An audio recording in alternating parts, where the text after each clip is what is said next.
Le XVIIIe siècle touchait à sa fin. Les révolutions avaient ébranlé l'Amérique du Nord et la France. En Haïti, un nouveau leader fit son apparition parmi les marrons. Boukman était un esclave et un prêtre vaudou au physique imposant et au pouvoir surnaturel. Il invoqua les esprits et prêcha la révolte au cours de réunions secrètes et de cérémonies vaudou. La colonie espagnole, qui sera baptisée Haïti par les Français, reçut bien plus d'esclaves que partout ailleurs.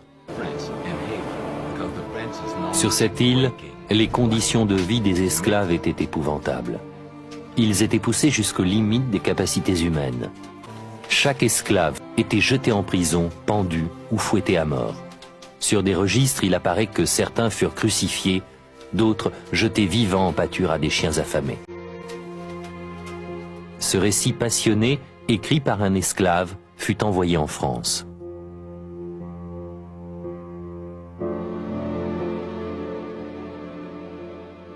N'ont-ils pas pris des hommes pour les pendre la tête en bas, les noyer dans des sacs, les crucifier sur des poteaux, les enterrer vivants, les broyer dans du mortier?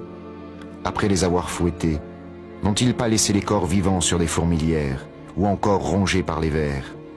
Ne les ont-ils pas attachés à un pieu dans les marais, puis abandonnés aux moustiques? Ne les ont-ils pas jetés dans des chaudrons de sirop de canne bouillant? N'ont-ils pas mis des hommes et des femmes dans des tonneaux cloués, qu'ils ont ensuite roulés dans les précipices? On ne peut même pas imaginer à quel point les conditions de vie sur les plantations étaient terribles. Chaque année, 20 à 25 000 esclaves mouraient des abus les plus ignobles. Il y avait des propriétaires de plantations qui portaient sur eux des marteaux uniquement pour clouer sur les arbres les oreilles coupées des gens qu'ils torturaient au cours de leur ronde journalière. Durant les 20 dernières années d'existence de la colonie, 300 000 esclaves furent amenés en Haïti, en grande partie à cause du dépeuplement des plantations. Beaucoup d'esclaves sont morts, beaucoup se sont enfuis à l'intérieur de l'île. Là, ils ont formé des bandes de hors-la-loi en se faisant appeler les marrons. C'est ainsi qu'ils ont semé les graines de la première révolte d'esclaves victorieuse en Haïti. Ils ont une grande importance dans cette histoire, parce qu'ils vivaient en marge de la religion et des idées des Européens, en marge aussi de la servitude qui régnait sur les plantations. Dans les Antilles, les communautés de nègres marrons étaient des lieux où les coutumes africaines étaient préservées, bien plus que sur les plantations. C'était un peuple indépendant et fier d'avoir renié l'esclavage, fier d'avoir pris la fuite à la recherche de sa liberté. Ils étaient ouvertement en guerre contre les planteurs et le gouvernement colonial.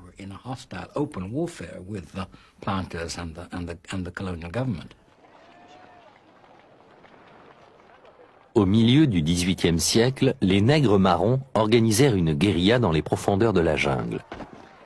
Ils étaient armés de fusils, de machettes, de couteaux. La révolte des nègres marrons se renforça.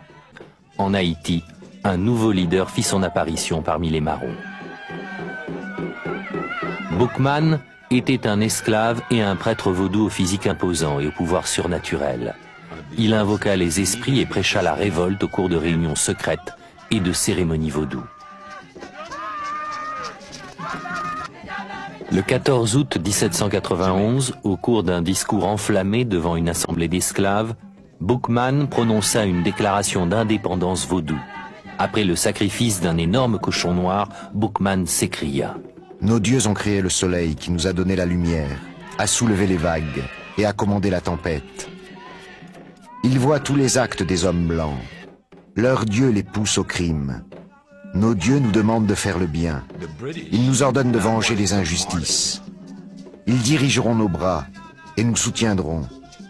Débarrassons-nous du Dieu des Blancs qui nous a causé tant de peine et écoutons la voix de la liberté qui parle en chacun de nous. » Boukman étudia avec attention les échecs des anciennes révoltes d'esclaves, en particulier celle de Macandal.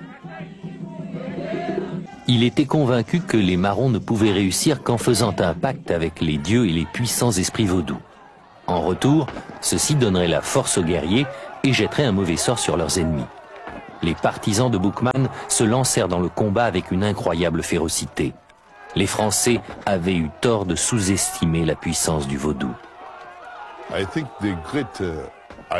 Je crois que ce que les Français ne pouvaient pas vraiment comprendre, c'est qu'ils ne se battaient pas contre des hommes, mais contre des esprits. Et c'est pour ça qu'ils ne pouvaient pas gagner. Les Français croyaient affronter des esclaves avec des bâtons, mal armés ou pas armés du tout. En réalité, chaque homme était en transe. Ils étaient tous possédés. C'était une guerre culturelle entre nos esprits et la technologie occidentale moderne. Je crois que là est la raison de notre immense succès dans cette guerre qui fit tant de bruit dans le monde.